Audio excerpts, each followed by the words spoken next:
फुर्सत थी तो हम दोनों वहीं बाहर बालकनी में बैठ गए। बात चली तो एक डिबेट सी हो गई।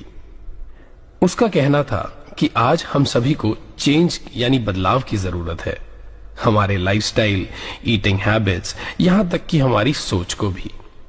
मुझे ये बात कुछ ठीक नहीं लगी।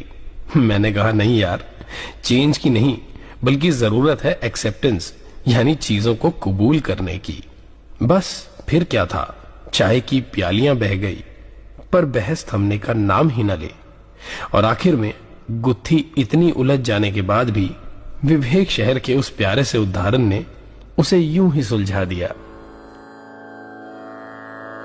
जब बच्चा छोटा होता है तो उसे हम खिलौने का लालच देते हैं, उसे हम खाने पीने का लालच देते हैं।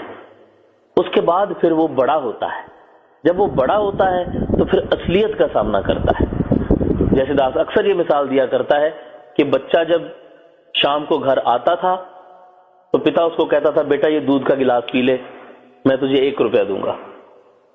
तो उस 1 रुपए के लालच में वो बच्चा दूध का गिलास पी लेता था। अब करते करते वो समय बीतता गया, बच्चा बड़ा हो गया। अब वो बच्चा थक टूट के वापस आया है सारे दिन का काम करके। अब उसे दूध के गिलास की जरूरत है। वो जानता है कि मुझे दूध के गिलास से ताकत मिलेगी। वो आके अपने पिताजी को पूछता है कि पापा एक दूध का गिलास गरम गरम मिल सकता है?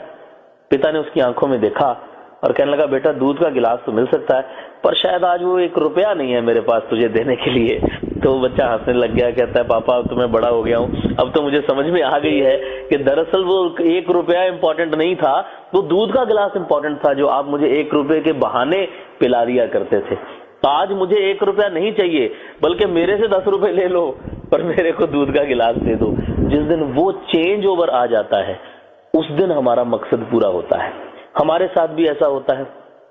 छोटे छोटे जिसको हम मिरेकल्स कह देते हैं, करिश्मा कह दिया, करामात हो गई, ये लॉलीपॉप्स हैं। ये वो 1 रुपया है, सिक्का है। किसी को कह दिया संगत में आओ प्रसाद मिलेगा तो बच्चा प्रसाद के लालच में आ गया। लेकिन संगत संगत है, संगत प्रसाद नहीं है। संगत में संगत ही प्रसाद है। खाने वाला प्रसाद तो एक साथ में जुड़ी हुई बात है। जब मुझे इन दो बातों का फर्क पता लग जाता है तो फिर मैं असलियत से जुड़ता हूं। विश्वास तो हमने करना है लेकिन हमने गुरु पे विश्वास करना है, हमने संगत पे विश्वास करना है, हमने इससे जुड़े हुए प्रसाद पे विश्वास नहीं करना, उस दूध के गिलास के साथ जुड़े हुए 1 रुपए के पर विश्वास नहीं करना। हमें पता होना चाहिए कि मेरा फायदा वो 1 रुपया नहीं है, मेरा फायदा वो दूध का गिलास है। तो मेरे विश्वास की स्ट्रेंथ तो वही रहती है, डायरेक्शन चेंज हो जाती है। हम सच्चे पातशाह पे विश्वास रखते हैं लेकिन जुड़ते किसके साथ हैं? अपने कामों के साथ। विश्वास कहां है? जो ये कर रहा है, ठीक कर रहा है, जो तुद भावे साई भलीकार, इस बात पे विश्वास है? ये केवल इस बात पे है कि मेरी मर्जी के मुताबिक काम हुआ कि नहीं हुआ। ये बातें हमें सुनने में बहुत अच्छी लगती हैं क्योंकि एक्साइटिंग होती हैं। हम कह देते हैं करामात हो गई। करामात की क्या डेफिनेशन है? What is miracle? According to me, miracle is what is happening in accordance to my will.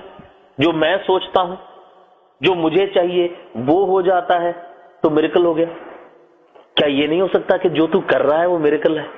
मेरा एक एक सांस लेना मिरेकल है। मैं किसी फ्यूल पे नहीं चल रहा, मैं किसी बैटरी से नहीं चल रहा, मैं चल रहा हूं, मिरेकल नहीं है?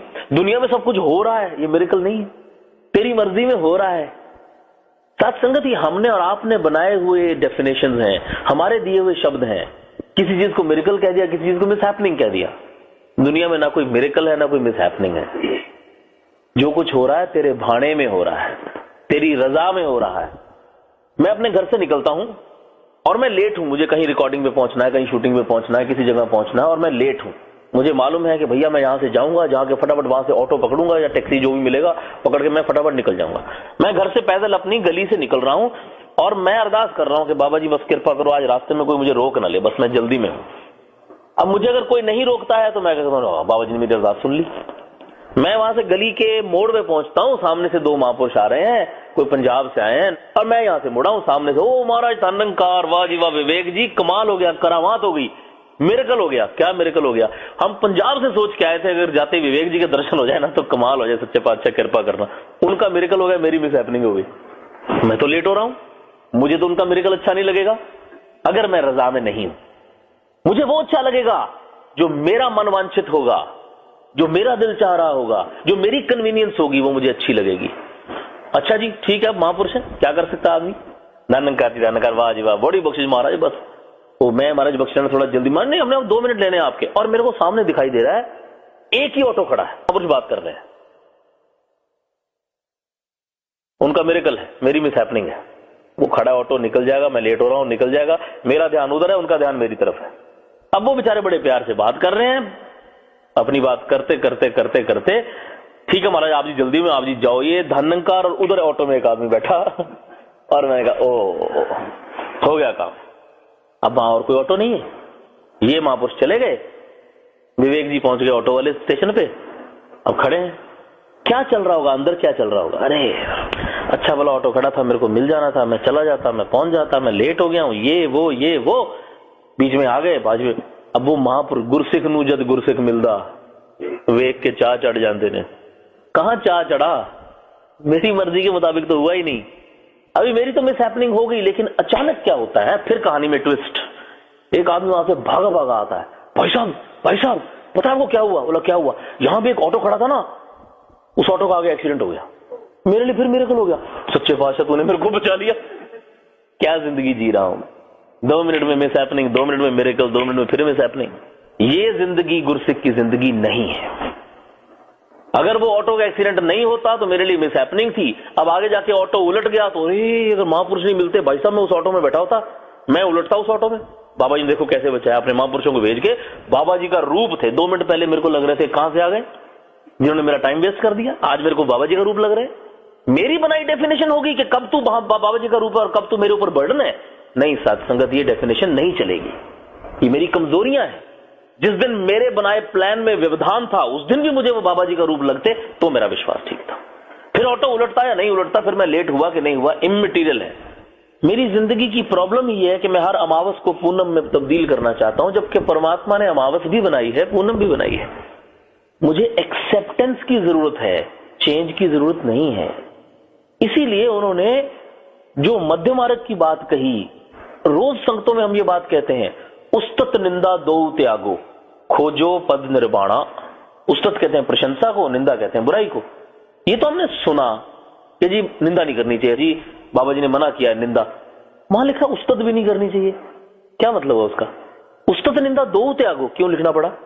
क्योंकि कंपैरिजन की बात अभी थोड़ी देर पहले एक महात्मा कर रहे थे। कंपैरिजन होता है, एक की उस्तत करता हूं तो बाकियों की निंदा हो जाती है। मेरे घर में ट्विन्स हैं, जुड़वा बेटियां हैं, उनमें से अगर मैं बोलूंगा ये बहुत पढ़ती है, ये पढ़ाई में बहुत तेज है, कुछ कहने की जरूरत नहीं, पता लग गया कि दूसरी तेज नहीं है। एक की उस्तत होगी, दूसरे की बुराई हो ही जाएगी। She is too good, that mean the other one is not. क्यों लिखना पड़ा? ना कहूं स्यों दोस्ती, ना कहूं स्यों बैर, कबीरा खड़ा बाजार में सबकी मांगे खैर। अरे बैर तो चलो सबने मना किया, दोस्ती किसने मना करी? कभी हमारा ध्यान ही नहीं गया इस तरफ। ना कहूं स्यों दोस्ती, दोस्ती भी नहीं, क्योंकि एक से दोस्ती होगी तो दूसरे से दुश्मनी हो ही जाएगी। एक अच्छा लगेगा तो दूसरा बुरा लगेगा ही लगेगा। एक रस वाली अवस्था कब आएगी? वो एक्सेप्टेंस से ही आएगी। वो तभी आएगी जब मैं एक्सेप्ट करना शुरू कर दूंगा। आज बाबा जी ने हमारा मार्ग आसान किया है, हमने वो मार्ग जो है वो मुश्किल कर लिए, अपने लिए कठिनता पैदा कर ली, अपने लिए वो दुर्गम कर लिया वो मार्ग। लेकिन सच्चे पातशाह ने कितना आसान काम है, जो हो रहा है वो ठीक हो रहा है, बात ही खत्म हो गई। तेरा पाना मीठा लगे, क्या समस्या है? यूं भी वाह वाह है और यूं भी वाह वाह है। बाबा जी बार बार हमें इस तरफ जोड़ रहे हैं कि हमें जीवन में इसके किए को एक्सेप्ट करना है। उससे सबसे बड़ा एक फायदा और होता है, जिंदगी की एंग्जाइटीज खत्म हो जाती हैं, जिंदगी के सस्पेंस एलिमेंट्स खत्म हो जाते हैं। हाय पता नहीं होगा कि नहीं होगा, होना होगा तो होगा, नहीं होना होगा तो नहीं होगा। समस्या कहां है? जब हमने यही मान लिया कि तू मेरा बुरा नहीं कर सकता और कुछ तेरी मर्जी के बाहर नहीं, तो बात कहां गई? प्रॉब्लम कहां है? Why blame anybody else? क्यों इसको इल्जाम दें या किसी को श्रेय दें? तेरी मर्जी, जो कर रहा है तू कर रहा है, और तुझसे बढ़िया कोई कर नहीं सकता। और अगर तूने दुनिया भर की प्लानिंग की है तो मेरी भी तो प्लानिंग की होगी, मेरे बारे में भी कुछ सोचा होगा सच्चे पातशाह। तो तेरे से बढ़िया कौन सोच सकता है? फिर काहे की एंग्जाइटी है? क्या पता आप जो चाह मांग रहे हैं वो ठीक है भी कि नहीं ठीक। तो देने वाले को पता है ना कि जो मैं मांग रहा हूं, बच्चा तो मांगता है, हजार चीजें मांगता है, बच्चे को तो ये भी चाहिए, ये भी चाहिए, ये भी चाहिए। लेकिन वो तो मां बाप ने डिसाइड करना है कि बच्चे की कौन सी बात माननी है, कौन सी नहीं माननी। तो लेट हिम डिसाइड कि अपने जख्म विवेक दिखाकर रजा पे इसकी छोड़ दिया, चाहे उन पे मरहम रख दे, चाहे उनको और हवा दे। थोड़ी सी मुश्किल बात है, थोड़ी कठिन बात है, थोड़ी डिफिकल्ट है, लेकिन सच्चाई ये है कि मुझे क्या पता कि उन जख्मों को कुरेदने से या हवा देने से मेरा फायदा हो रहा हो। एक डॉक्टर पे भरोसा कर लेते हैं, गुरु पे भरोसा नहीं करते। फिर हम क्लेम करते हैं कि हम विश्वास करते हैं। आज कोई डॉक्टर कह देता कि भाई साहब ये आपके पैर का अंगूठा काटना पड़ेगा, नहीं तो जहर आगे फैल जाएगी। मैं बोलता हूं सेकंड ओपिनियन ले लेता हूं, चलो सेकंड ओपिनियन ले ली। फिर किसी ने कह दिया कि हाँ साहब बात ठीक है, फैल रही है, पैर काटना पड़ जाएगा, बोले काट दो। पैर का अंगूठा काट देता है वो डॉक्टर, और मैं जाके डॉक्टर का शुक्रिया अदा करके आता हूं, थैंक यू डॉक्टर साहब, आपने मुझे बचा लिया। बचा लिया? अरे उसने तो पैर का अंगूठा काट दिया। लेकिन मैं कहता हूं आपने मुझे बचा लिया, कि मेरा पैर कट जाना था पर आपने अंगूठा काट के मुझे बचा लिया। और वो डॉक्टर जिसकी मेडिकल साइंस हो सकता है गलत हो, वो डॉक्टर जो कि इंसान है, इंसान से 1000 बार गलतियां होती हैं, उस पर भरोसा करके उसका शुक्रिया अदा करता हूं।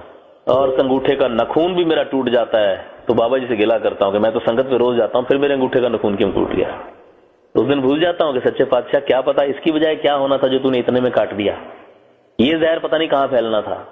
गुरु पे विश्वास नहीं करता कि जो तू कर रहा है वो मुझे अच्छा लगे बुरा लगे, मेरा जख्म पे मलहम लगा रहा है कि उसको कुरेद रहा है, क्या पता उसको कुरेद के तूने बीच में से कौन सा कांच निकालना है, क्या पता उसमें सुई मार के तू कौन सा कांटा निकाल रहा है, मेरे फायदे की बात ही कर रहा है, इस बात पे तो भरोसा रखूं। अरदास तो यही बनती है कि सच्चे पातशाह जो तू कर रहा है उसकी मुझे समझ आ जाए, कृपा कर मैं तेरे मुताबिक हो जाऊं। मैं दुनिया को अपने मुताबिक करने की कोशिश करता हूं, गुरु को अपने मुताबिक करने की कोशिश करता हूं, और ये भूल जाता हूं कि मुझे गुरु के मुताबिक होना है। विवेक शहर, कहानी विवेक शौक की।